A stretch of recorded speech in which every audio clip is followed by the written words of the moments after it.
What's up, everyone? Dr. JT here to talk to you about should you strengthen, should you stretch your hamstring? Is hamstring length really getting in the way of some of your movements and functional lifts? I'm here to break it down. There's a lot that's going on the internet now that is saying that you should never strengthen your hamstring or that you should always strengthen your hamstring and that your hamstring is getting in the way of making your squat look perfect or making your hip hinge look perfect. I'm here to break it down with two movements. We're going to go over the squat and the hip hinge. Let's break it down. What's up, everyone? We're going to break down the first movement, which is a squat pattern.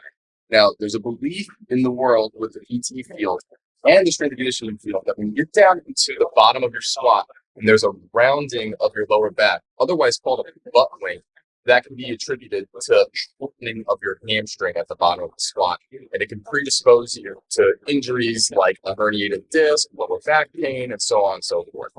I'm here to tell you that that is not always 100% correlated. We see many people go through their squat patterns looking like this, going through the butt wink pattern. They can squat a lot of weight and they have avoided injuries for all or most of their sport careers. What I really want to kind of break down here is when you're at this bottom part of the squat, one key thing I want you to try and focus on is just trying to maintain sort of this intra-abdominal pressure. So thinking of trying to keep, although it may not always happen, keeping your pelvis nice and aligned and nice and level throughout the squat pattern can help with reducing some of the strain and stress that can be placed on the back or placed on parts of different areas of your hips. So I don't want everyone out there thinking, oh boy, if I've got this butt wink and my buddy is telling me, dude, your squat looks horrible, you have a butt wink, stretch your hamstrings, you're going to herniate a disc. That's not always the case. You can use this as an educational part to explain to your buddy, hey, my butt wink is just winking at you to say I'm in good shape and I'm doing okay. We're going to go over to the second exercise right after this. Good. All right, everyone. Exercise number 2 is the hip hinge, otherwise known as the RDL, or you need to kind of get down into a deadlift position, all right? Hamstring is believed to kind of be attributed to setting up that position, and I'll explain why. The first part that we need to do getting into a hip hinge is to first hinge at your hip. So if you are getting into this position and you start to feel that there is some tension and some stretching on the hamstring, what I would say to my patients and my clients is, cool, let's stop there and then let's come right back up.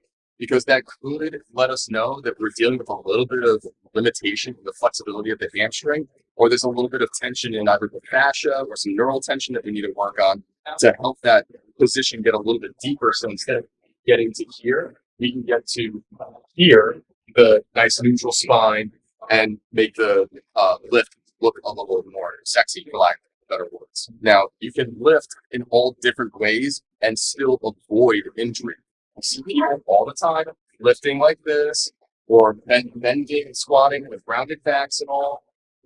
There's a ton of research that is out there that explains that all ugly movements don't necessarily mean that you're going to injure and herniate your back or blow out anything that involves your lower back or your hips. I say that all to say that you still want to try and exercise in a best practice, so to speak, which is still trying to maintain neutral alignment and try to hit the certain muscle that you're trying to achieve. In this case, it's going to be the hamstring, because what I want you to get with the hip hinge or the glutes, what I want you to get in the hip hinge is a stretching of the posterior chain. Hamstrings, glutes, maybe even a little bit of fatigue in the lower back too. That's okay.